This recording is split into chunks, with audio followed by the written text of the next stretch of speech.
Question number 5वां ऐच्छिक प्रश्नावली 7.4। क्वेश्चन में देखिए इस तरह का एक चित्र बना हुआ है।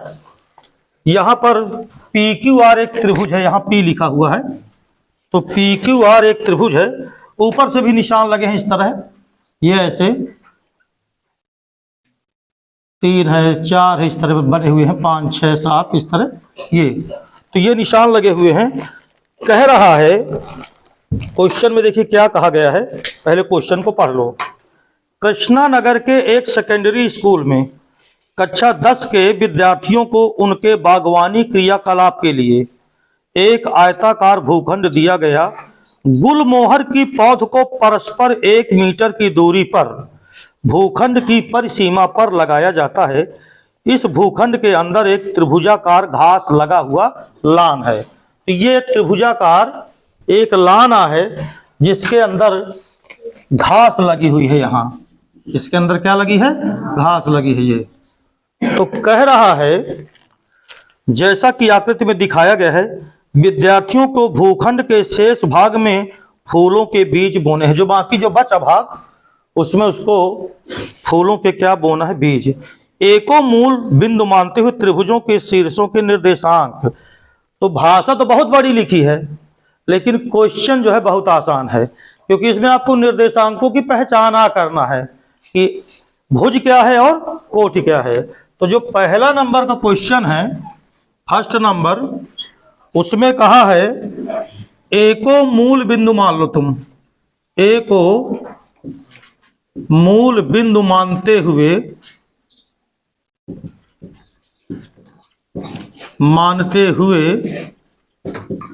आपको त्रिभुज के शीर्षों के निर्देशांक ज्ञात करना है। त्रिभुज के शीर्षों के निर्देशांक, ये क्वेश्चन है। सबसे पहले चित्र को देखो तो अगर हम शीर्षों के निर्देशांक, जैसे एक है P, वो क्या होगा, Q क्या होगा और R क्या होगा, तो इसमें कुछ कैलकुलेशन नहीं करनी, सिर्फ ये देखना है कि कौन एक्स अक्ष के ऊपर है, कहाँ पर एक्स अक्ष के ऊपर है और सामने कितना है। जैसे देखो, अगर तुम किताब में ही अपने देखो तो जो आपका Q बिंदु है, P बिंदु पहले चेक कर लो, P बिंदु 4 के सामने है, बोलो है कि नहीं? 4 के ऊपर है। एक्स अक्ष पे आओ, पे 4 पे आओ और 4 को अगर ऐसे मिलाओ तो P पे जाके मिलेगा। और किसके सामने है? 6 के सामने। बोलो, इसका मतलब P के निर्देशांक में जो भुज हो जाएगा वो 4 और कोटि कितनी? 6। कितनी ऊंचाई जाते हो ये कोटि को बताता है और एक्स अक्ष पर कितना जाते हो ये भुज बताता है। तो भुज हो गया आपका 4 और कोटि हो गई 6। दूसरा पॉइंट, Q को भी चेक करो जरा। ये Q है, किसके ऊपर है? किसके सामने? तो वाल भुज कितना हुआ? 3 और ऊपर कितना गए? 2, तो कोटि हो गई 2। तो इसका हो गया बिंदु 3 2। अब आ जाओ किस पे? R पे। तो R को देखो जरा, R किसके ऊपर है? 6 के ऊपर। और सामने किसके है? 5 के। किताब से चेक कर लो भी एक बार। देखो R किसके सामने? 1 2 3 4 5, 5 के सामने R है और ऊपर किसके है?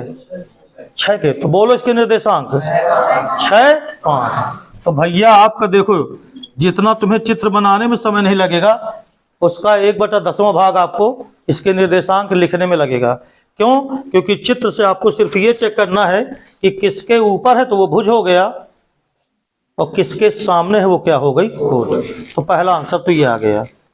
लेकिन दूसरा जरा देखना, दूसरा वाला देखना। दूसरा इसमें पूछा है मूल बिंदु यदि C मान लो, ये यहां पर इसने कहा मूल बिंदु को चेंज कर दो। मूल बिंदु को C मानने पर कहता है अब त्रिभुजों के शीर्षों के निर्देशांक क्या होंगे। तो त्रिभुज के शीर्षों के निर्देशांक, अब इसमें से थोड़ा सा ध्यान से देखो। अगर तुमने C को मूल बिंदु माना, देखो जब O मूल बिंदु था तो ये एक्स अक्ष था और ये क्या था? वाई अक्ष। यानी AD एक्स अक्ष था और AB क्या था? वाई अक्ष। तो अगर तुमने C को मूल बिंदु माना तो सी के सामने जाओगे तो एक्स अक्ष हो जाएगा और ये क्या होगा, तो यानी सी को मूल बिंदु अगर हम मानते हैं तो सी को मूल बिंदु मानने पर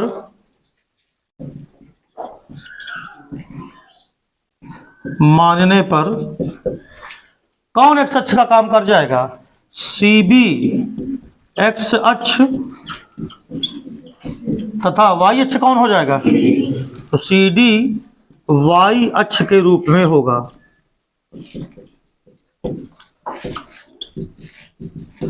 तो अगर मैं इधर से आऊंगा अब तो पता चलेगा भुज कितना है, और जब ऊपर से नीचे आऊंगा तो पता चलेगा कि कोट कितना है। ये बताओ, ये टोटल 16 है। तो अब की बार जब इधर से गिनती करोगे तो यहां तक 16 जाएगा, क्योंकि इसको मूल बिंदु मानोगे तो गिनती यहां से शुरू होगी, तो 16 यहां तक आ जाएगा। और जब इधर से गिनती करोगे तो यहां से पहली गिनती होगी, तो 8 आपका यहां पे आएगा। दिमाग लगा पा रहे हो? तो सबसे पहले अगर हम देखें कि P का निर्देशांक क्या होगा, P अभी कितना था, 4 6। और ये बताओ, जो चीज इधर से 4 है वो इधर से किस नंबर पे आएगी, 12, क्योंकि 12 4 16। उल्टा आ रहे हो ना, तो इधर से 4 पे गए और चाहे देख लो 1 2 3 4 5 6 7 ऐसे गिनती करोगे तो बताओ 16 के बाद क्या आएगा, 16 पे रखोगे एक, 16 पे एक तो रखोगे नहीं, एक कहाँ रखोगे, 15। तो 15 14 11 13 12 11 10 9 8 7 6 5 4। ये देखो 4 पे था ये, जब 4 पे आए तो कितना गिनती हो गई, 12। 3 3 6 3 9 3 12। इसका मतलब उधर से अगर आते हैं तो ये 4 जो है 12 नंबर पर उधर से आएगा। तो बोलो भुज कितना हो गया, कोट। इधर से कितना गए थे, 6। तो ऊपर से उतरेंगे तो बोलो 1 2। अब तो आसान हो गया फिर आपके लिए। तो बोलो कितना आ गया, 12 2, ये आ गया। अब क्यू को ऐसे ही तो कर सकते हो, 3 है तो कितना आएगा, 13। 3 है ना, तो 13 और यहाँ कितना, 6। और बोलो आर कितना होगा, 6 था तो 10 10 6 16 और 5 3 8। ये सारे आ गए। इस तरह करना है। अब कह रहा है दोनों स्थितियों में त्रिभुज का क्षेत्रफल क्या करो, निकालो और बताओ क्या है कैसा है। तो त्रिभुज का क्षेत्रफल तो आपको निकालना आता ही है, एक बार इनको शीर्ष लेके निकाल लो और एक बार इनको। तो त्रिभुज का क्षेत्रफल, पहले में त्रिभुज का क्षेत्रफल, फर्स्ट कंडीशन में त्रिभुज का क्षेत्रफल बराबर 1/2। सूत्र नहीं लिख रहा हूं, सीधे कर रहा हूं। x1 बोलो 4, y2 माइनस y3 2 माइनस 5, बोलो x2 कितना है 3, y3 माइनस y1 तो 5 माइनस 6 प्लस x3 बोलो 6, y1 माइनस, जब x3 लिखोगे तो y1 माइनस तो 6 माइनस, चेक कर लीजिए आप।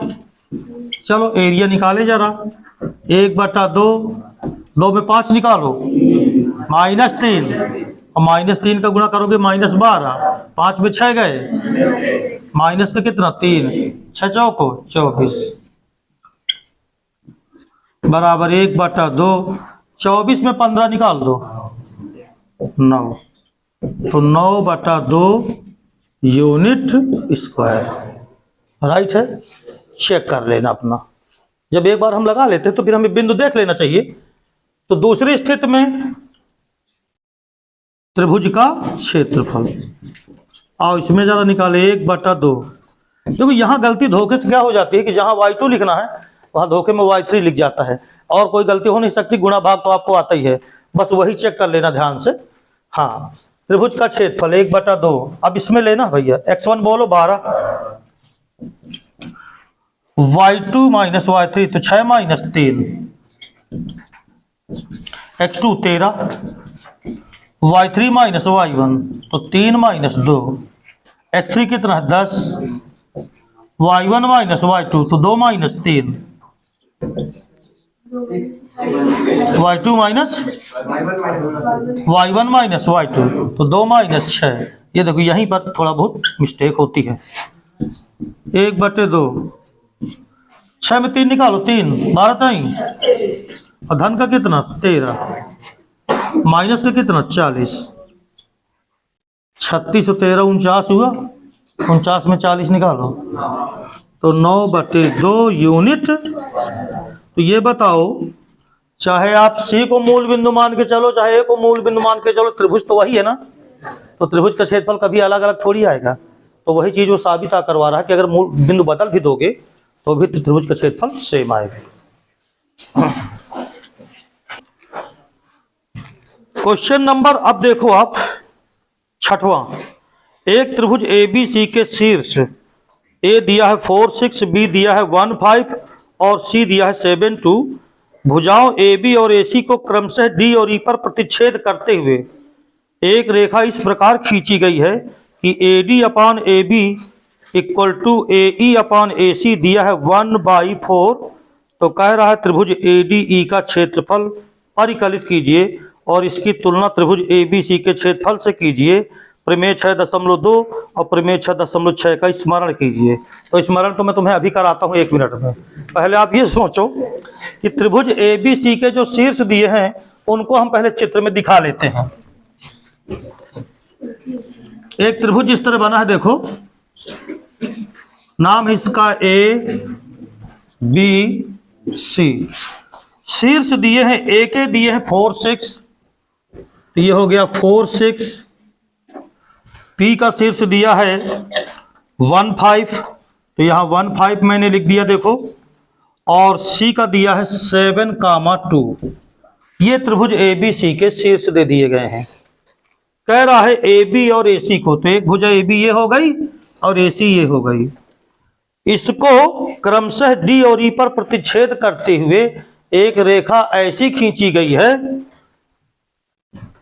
एक रेखा D और E को मिलाती हुई इस प्रकार खींच दी गई है कि AD अपान AB बराबर है AE अपान AC और ये बराबर है 1:4। यानी जो मेन पॉइंट आपको दे दिया गया वो ये कहा गया है कि पहले AD, देखो AD अपान AB ये बराबर है AE अपान AC, ये बराबर है 1/4।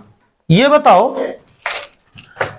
अगर मैं आपसे कहूं कि AD अपान AB ये 1/4 है, तो AD ऊपर 1 मान सकते हैं कि नहीं, और AB पूरी कितनी 4।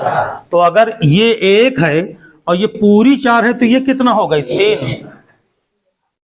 इसी तरह AE है 1 और AC कितनी है 4, तो बोलो अगर ये 1 है तो ये कितनी हो गई 3, क्योंकि 4 में 1 निकाल दो।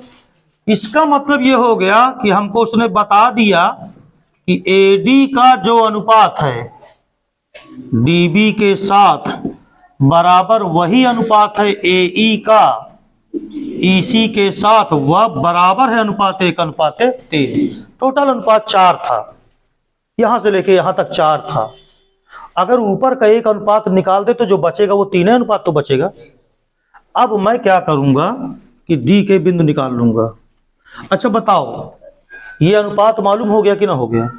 तो ये हो गया M1 और ये हो गया, तो ये हो गया X1 Y1 और ये हो गया। तो अगर हम P के निर्देशांक, ये D, इसके निर्देशांक को क्या मान लें X1 Y1 और इसके निर्देशांकों को X2 Y2, तो मैं ये कह सकता हूं अर्थात बिंदु D भुजा AB को 1:3 के अनुपात में विभाजित करता है। बोलो सही है, विभाजित करता है। आता है डी के निर्देशांक। अब ये बताओ, अगर अनुपात पता है तो क्या हम डी के निर्देशांक निकाल सकते हैं? तो मैं डी के निर्देशांक डायरेक्ट निकालूंगा, देखना क्योंकि काफी दिन से पढ़ रहे हो। सूत्र m1x2 प्लस m2x1 अपान m1 प्लस m2। देखो इसको अगर m1 कहा 1 को, तो x2 इधर आओ, अब देख के उधर देखते जाना। तो m1 को 1 ऊपर वाला अनुपात, तो x2 कितना 1 प्लस m2 कितना है 3, तो x1 ऊपर जाओ 4 अपान m1 प्लस m2 कामा ये x1 आया गया। y1 में m1 1 बोलो, y2 कितना 5 प्लस m2 बोलो 3, तो y1 बोलो 6 अपान 1 धन 3। तो जो डी के निर्देशांक आ जाएंगे 3 चौको 12, 12 1 13, बोलो 13/4 और 5 का नम 18 5 23, तो 23/4। तो 13/4 और 23/4 ये बोलो किसके निर्देशांक आ गए? डी के। ऐसे ही मैं ई का भी निर्देशांक तो निकाल सकता हूं। तो इसी प्रकार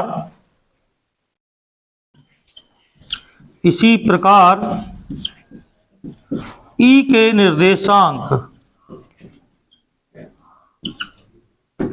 तो ई के निर्देशांक अब इधर से देखो, m1 1 तो x2 कितना 7 और m2 3 तो x1 कितना 4, तो 1 गुणे 7 धन 3 गुणे 4, तो ये आया 1 गुणे 7 धन 3 गुणे 4/1 धन 3। y1 में y वाले में आओ, m1 y2 तो 1 गुणे 2 प्लस m2 y1 तो 3 गुणे 6, तो 1 गुणे 2 धन 3 गुणे 6 और बटे में कितना 1 धन 3 बराबर 7 का नम 7, 3 चौको 12, 12 7 19, तो 19/4 और 2 का नम 2, 3 18, 18 2 20, 20/4। नहीं काटा हूं जानबूझ के क्योंकि सब में 4 है ना, बटे में तो लगा रहने दो। तो भैया डी का आ गया, डी के निर्देशांक x1 y1 को हटा के लिख देते हैं यहाँ 13/4 और बोलो 23/4, और ये आ गया x2 y2 19/4 और 20/4। तो ये बताओ, अब अगर मैं आपसे कहूं कि त्रिभुज ADB का क्षेत्रफल ADE का क्षेत्रफल निकालो, तो क्या निकाल लोगे? त्रिभुज का सूत्र लगा के। और इसी तरह त्रिभुज ABC का क्षेत्रफल भी निकाल लोगे, अब दोनों में अनुपात ज्ञात कर लोगे आराम से। अब जो प्रमेय की बात करता है कि प्रमेय स्मरण करो, दो समरूप त्रिभुजों में क्षेत्रफलों में अनुपात उनकी संगत भुजाओं के अनुपात के वर्ग के बराबर होता है। तो इनकी भुजाओं में 1:4 का अनुपात है, 1:3 नहीं है। भला त्रिभुज देखना है तो ऊपर का त्रिभुज की भुजा अगर ये 1 है तो पूरे त्रिभुज की कितनी है 4, तो क्षेत्रफल में अनुपात आएगा 1/16। कितना आएगा 1/16। तो पहले कहता है करके देखो और फिर प्रमेय ध्यान करो, तो प्रमेय तो ध्यान दिला दिया। और रही करने की बात तो आप आराम से कर सकते हो क्योंकि कम से कम 20-25 सवाल हो चुके हैं डायरेक्ट सूत्र पर। ठीक है, तो छोड़ दो इतना, कर लोगे अपने से। ठीक, क्वेश्चन नंबर 7वां, मान लीजिए ABC एक त्रिभुज के शीर्ष हैं। अब देखो पहले तो मैं त्रिभुज बना देता हूं, देखो इधर पे ये एक त्रिभुज बन गया ABC, ऐसे बना दो और इसके जो शीर्ष है वो दे दिया गया है। जो शीर्ष दिया है देखो वो A है 4 2, ये है 4, 2, जो B दिया है वो है 6, 5 और जो C दिया है वो दिया है 1, 4। पहला क्वेश्चन पूछा है A से होकर जाने वाली माध्यिका, A से कोई माध्यिका जा रही है ऐसे, अब वो BC को कहां पे मिलती है? D पर। तो कहता है D के निर्देशांक बताओ। तो ये बताओ माध्यिका जो होती है वो शीर्ष से सामने वाली भुजा के किस बिंदु को मिलाती है? तो अगर एडी माध्यिका है तो डीबीसी का क्या होगा? तो पहला सवाल तो मध्य बिंदुआ निकालना है। तो पहला नंबर, चूंकि एडी माध्यिका है इसलिए डी बीसी का मध्य बिंदु है। ये बात तो समझ में आ गई होगी ना कि चूंकि एडी को क्या बोला उसने? माध्यिका। तो जो डी है वो बीसी का मिड पॉइंट होगा, मध्य बिंदु होगा। तो डी के निर्देशांक x1 प्लस x2 बटा 2 और y1 प्लस, तो बी और सी दिख रहा है। तो हम पहला पहला जोड़ दें तो 6 प्लस 1/2 कामा 5 प्लस 4/2। तो बताओ डी के निर्देशांक क्या आ गए? 7/2 और 9/2। ये आपके डी के निर्देशांक आ गए। और इसको लिख देते हैं यहाँ पर 7/2 और कामा 9/2। पहला हल हो गया ए नंबर का क्वेश्चन। ये एक ए नंबर था, पहला नंबर। सेकंड नंबर, एडी पर स्थित ऐसे बिंदु P के निर्देशांक ज्ञात करो। एडी पर स्थित ऐसे बिंदु P के निर्देशांक ज्ञात करो कि AP, ये यहाँ पे P है मान लो, तो आपको इस P के निर्देशांक ज्ञात करना है कि AP अनुपाते PD बराबर 2:1। तो देखो, चूंकि AP अनुपाते PD ये दिया है 2:1, इसलिए P के निर्देशांक, तो भैया वही फिर से तो आया अंतः विभाजन। अगर देखो, अब इस तरह अब काफी सवाल हो गए हैं और अच्छे किसी लिए मैंने कराया था कि आपको अनुभव हो जाए। देखो, ये M1 तो x2 y2 और ये M2 तो x1। अरे भैया डी किस रेखा पर है? एडी पर है ना। किस अनुपात विभाजित करता है? 2:1। तो ये M1 है तो इधर x2 y2 और ये M2 कर लेना तो इधर x1 y1। नहीं तो समझ में आ रहा क्या? ऐसे तो बहुत अजीबो गरीब देख रही हो। बराबर, ये P किस रेखा पर है यार? एडी पर। किस अनुपात में लिखा है? साफ साफ AP का अनुपात 2, PD का अनुपात 1। तो बस अनुपात आ दे दिया। तो बताओ M1 क्या ले लूं? 2, तो 7/2 M1 x2 प्लस M2 बोलो कितना है? 1। x1 ऊपर से देखो 4/M1 प्लस M2, ये हो गया। फिर y वाले में करो जरा, M1 बोलो 2, y2 नीचे से देखो 9/2 प्लस 1 गुणे 2 और बटे में 2 धन 1 बराबर 2 से 2 काट दो, यहाँ भी तो 7 और 4 11, तो बोलो 11/3। 2 नहीं 3, 11/3 और इधर से भी 11/3। तो भैया ये आपका आ गया P का निर्देशांक। पुराना जितना पढ़े सब इकट्ठा करवा रहा है, यहाँ करो। तीसरा नंबर, माध्यिकाओं BE और CR पर ऐसे बिंदु Q और R के निर्देशांक ज्ञात करो कि BQ अनुपाते QE 2:1। अब देखो सुनो, कह रहा है माध्यिका, ले भाई इसकी माध्यिका खींचा और इधर इसकी भी माध्यिका खींचा। इसको कहा है BE और इसको क्या कहा है? CF। इन पर कहता है बिंदु कौन कौन से ले लो? Q और R। तो चलो Q और R अगर हम लेते हैं तो इन माध्यिकाओं पर जो कह रहा है BQ अनुपाते QE, जरा देखो इधर जो तीसरा कह रहा है BQ अनुपाते QE, बोलो ये कितना दिया? 2:1। अरे यार तो मान लो तुम यहां पर Q ले लिए, ये तो इधर अनुपाते 2 इधर अनुपाते 1, तो फिर निकालो क्या आएगा? किसके निर्देशांक? Q के। तो बताओ Q के निर्देशांक बराबर फिर वही विभाजन M1 x2, मगर ये भी तो माध्यिका है, तो इसके भी ये भी क्या होगा, मध्य बिंदु। तो 4 1 5 बटा 2 और 2 4 6 बटा 2। मैं जानबूझ के उसको 3 नहीं लिखा, दोनों बटे 2 है तो लिखे रहने दो। ई बोलो, ये बीई माध्यिका है कि नहीं है? तो ई किसका मध्य बिंदु? एसी का। तो मध्य बिंदु का मतलब पहला पहला जोड़ के आधा और दूसरा दूसरा निकाल लिया हमने, ई को निकाल लिया। अब क्यू जो है 2:1 के अनुपात में बांट रहा है। किसको बांट रहा है? बीई को। तो जैसे एडी वाला था वैसे बीई वाला होगा। तो निकालो क्यू के निर्देशांक।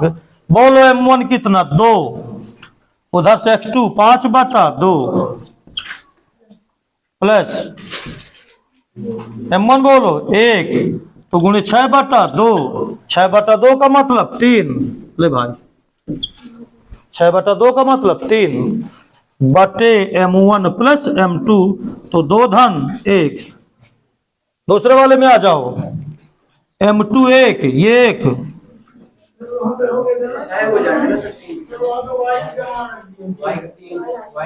पहला पहला जोड़ क्या था? तो 4 1 5 बटा 2 और 4 2 6 बटा 2। अच्छा ठीक है, यहाँ पे ऊपर वाले के नीचे वाले में, हाँ रुक जाओ, अच्छा फिर से देख लेते हैं।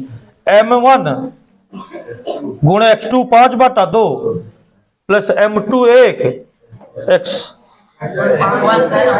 हाँ 6, इधर 6 होगा, मैं y का मान रख दिया हूँ 6। ठीक है, इधर आ जाओ फिर से, m2 वो m1 2, बोलो y2 कितना? 3 प्लस m2 1, तो y1 कितना है? 5 और बटे 1 धन 2 धन 1, हाँ 1 धन 2 लिखो चाहे 2 धन। अब इसमें ना ज्यादा परेशान हो, नीचे 3 ही आना है। तो क्यू के निर्देशांक, मैं सोचता हूँ इतने में आ जाए सब सवाल ना। 2 से 2 कटा, 6 5 11, 11 बटे 3, और इधर 2 3 6 5 11 बटे 3, ये भी आ गया 11 बटे 3 और 11 बटे 3। इसमें मान लो आर है, इसमें कौन है? आर। तो ये भी बांट रहा है 2:1 में, और ये माध्यिका ही तो है। तो F किसका मध्य बिंदु? ए बी का। तो पहला पहला जोड़ के आधा, 6 4 10 का आधा 5, और 5 2 7 का आधा 7 बटे 2। तो इसी प्रकार R के निर्देशांक, अब इसके निर्देशांक आएंगे तो R बराबर 11 बटे 3 और 11 बटे 3। ये भी कितना आएगा? 11 बटे 3, 11 बटे 3। तुम सोचोगे मैं कैसे जानता हूं, तुम करोगे तो यही आएगा। देखो सुनो, ये तीनों माध्यिकाएं एक ही बिंदु पे काटा करती हैं, जिसे त्रिभुज का क्या कहते हैं? केंद्रक। समझ गए ना?